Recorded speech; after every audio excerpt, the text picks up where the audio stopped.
বহুদিন আগে সীতাপুর গ্রামে বিজু নামে এক রাখাল ছেলে থাকতো তার মায়ের সঙ্গে। সারাদিন সে ছাগল চড়াতো আর মনের আনন্দে বাঁশি বাজাতো। জানো মা, এই বর্ষার জলে কত নতুন ঘাস হয়েছে, ছাগলগুলো যে কি মজা করে খায় তোমায় কি বলবো।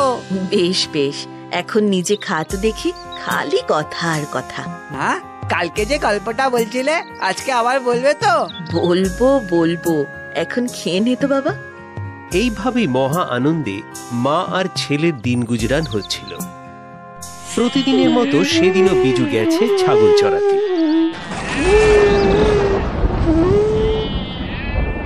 আকাশে মেঘ করেছে, বৃষ্টি নামবে। কালি, বেলা, এই চান্দু, পুটি, কোথায় গেলি? আয় আয়।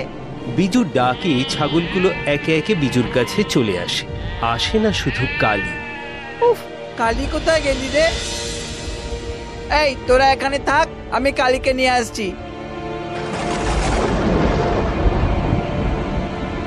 কালি, কালি।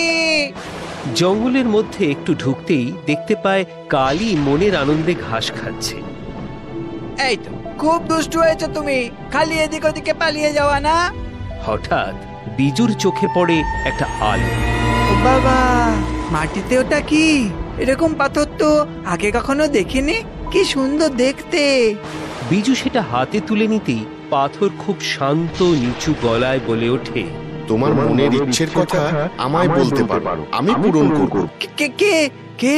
আমি গো আমি, তোমার হাতে থাকা পাথর বলছি।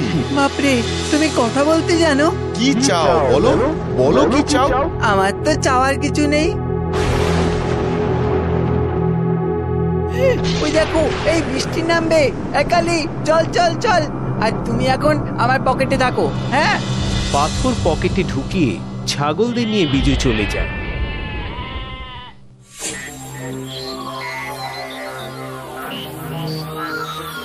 এই যে বৌমা, বলছি তোমাদের ধার বাকিটা এবার মেটাও। আর কতদিন ফেলে রাখবে?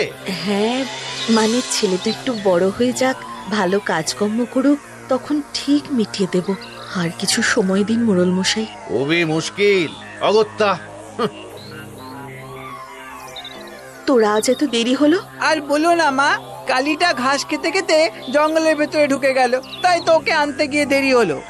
আচ্ছা মা, আমাদের কি চাই বলো তো? ও মা, কি আবার চাই? কিচ্ছু না, তুই খেতে বস, আমি সেটাই চাই। আমাকে পকেট থেকে বার করো। এই দেখো, তোমার কথা তো ভুলেই গেছিলাম। বলো বলো এবার কি চাও? শুনলে না, মাও বললো তো আমাদের কিচ্ছু লাগবে না। আচ্ছা, তোমাদের কুড়ে ঘরটা যদি পাকা করে দিই? না না, তাহলে তো চাঁদের আলো ঘরেই ঢুকবে না। আর যদি অনেক অর্থ দিই যাতে তোমাকে আর ছাগল চড়াতে না হয়? ও মা, তাহলে আমার এই কালি, বেলা, চান্দু, পুঁটি এদেরকে কে খাওয়াবে? হ্যাঁ, কে দেখবে ওদের? মোড়লের ছেলে ঘোতন পিছনে গাছের আড়াল থেকে লুকিয়ে সবটা দেখে আর শোনে। তারপর দৌড়ে গিয়ে খবর দেয় তার বাবাকে।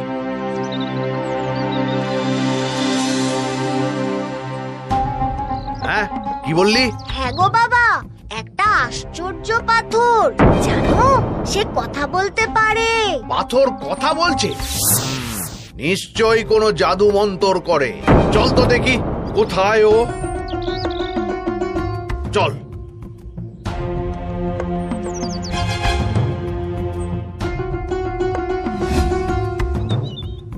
বিজু, বিজু, বৌমা, এই তো, বার কর, এক্ষুনি বার কর।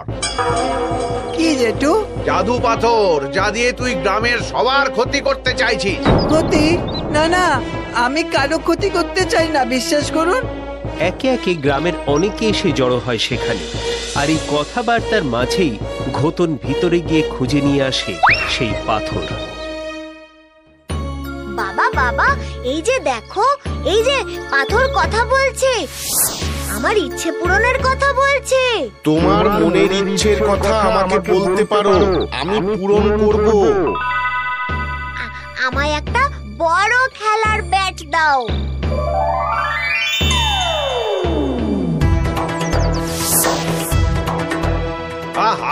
ওতন কি করছিস কি? দে দে আমাকে দে। তোমার মনের ইচ্ছের কথা আমাকে বলতে পারো, আমি পূরণ করব। আমার এক বাক্স সোনা চাই। ওমা, এ তো সত্যি সত্যি সোনা। এই সর তোরা, চল এই চল চল চল গোতন চল চল। গ্রামবাসীকে সরিয়ে বাপ ছেলে মনের আনন্দে নাচতে নাচতে রওনা দেয় বাড়ির দিকে। জেঠু, জেঠু, ওই পাথরটা দিয়ে যাও, আমার বন্ধু। কি হয়েছে? কি হয়েছে রে বিজু? ও মা, ওরা আমার পাথরটা নিয়ে চলে গেল। কিসের পাথর? কোথায় পেয়েছিলি? ওই তো জঙ্গলে। ওই পাথরটা আমাকে সব দিতে চেয়েছিল, কিন্তু তুমিও তো বললে কিছু লাগবে না, তাই আমি কিছু চাইনি। কাঁদিস না বাবা, ওই পাথর আমাদের লাগবে না, চুপ কর। ক্রমশ এই আশ্চর্য পাথরের কথা ছড়িয়ে পড়ে চারিদিকে। দেখেছো কাণ্ড, ওই পাথর দিয়ে মোড়ল তো বড় লোক হয়ে গেছে গো। হ্যাঁ, কাল তো দেখলাম যে বাড়ি রং করছে। ইস, আগে যদি জানতাম। হ্যাঁ, তাহলে ওই পাথর দিয়েও অন্তত টাকা পয়সা কিছু করতে পারতাম। ব্যাস, এভাবেই সে কথা পৌঁছে যায় ডাকাতদের কানে। শোন, ওই মোড়লের বাড়িতে ডাকাতি করব, সবাই তৈরি থাকবি। হ্যাঁ সর্দার।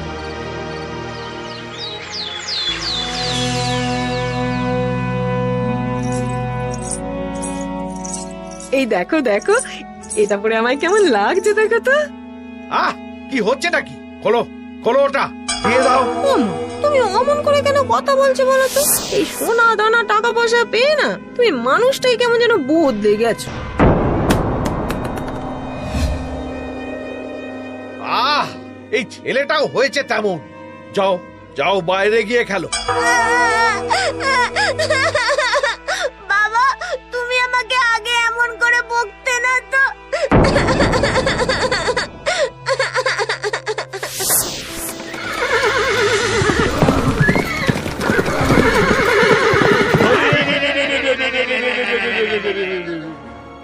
বাবা, বাবা, ডাকাত! মা, ও মা গো! গোতন!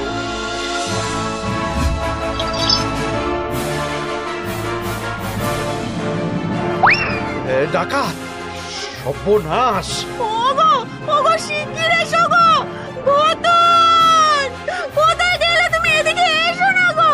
ওরে গোতন রে! না না, যে করেই হোক এগুলো লুকিয়ে ফেলতে হবে। কোথায় লোকাবি? এই তোরা এদিকে আয়, নিয়ে যা সব। ডাকাতরা চলে যেতে একে একে গ্রামবাসী এসে জড়ো হয়। বউয়ের কান্না শুনে বেরিয়ে এসে মোড়ল দেখে ছেলে মাটিতে পড়ে আছে। ওগো, ওগো, এ কি হলো গো? গোতন! এই গোতন! গোতন! সব লোভের ফল। এই জন্যে বলে বেশি লোভ করো না। কিচ্ছু হবে না, কিচ্ছু হবে না। পাথর, পাথর। মোড়ল দৌড়ে ঘরে যায় ও পাথর নিয়ে আসে। পাথর, পাথর, কথা বল, কথা বল। আমার ছেলেকে সুস্থ করে দে। পাথর, পাথর। কিন্তু পাথর যেন নিশ্চুপ, সে কোনো কথা বলে না। এই এই তোমরা একটু দেখো না, একটু দেখো, যদি যদি পাথর কথা বলে। নাও নাও নাও নাও নাও নাও নাও নাও না নাও। সবাই সরে সরে যায়, কেউ পাথরে হাত দেয় না। সব সব তোমার লোভের ফল, জানো তো? ওগো, ওগো, তুমি এক্ষুনি বিজুকে ডেকে আনো। বিজু! এই বিজু! বিজু! হায় হায় হায় হায়, আমি কি করলাম? সুখে শান্তিতে ছিলাম। লোভ, লোভ, লোভ, এই পাথরের জন্য আমার সুখ শান্তি সব গেল, সব। আমার আমার একমাত্র চোখের মনি আজ সেও।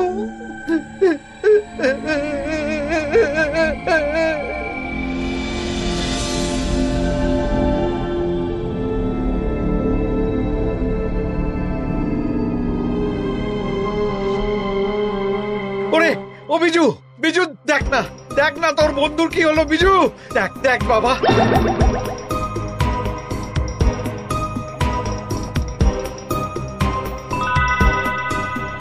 তোমার মনের ইচ্ছের কথা আমাকে বলতে পারো, আমি পূরণ করব। পাথর পাথর গতনকে সুস্থ করে দাও।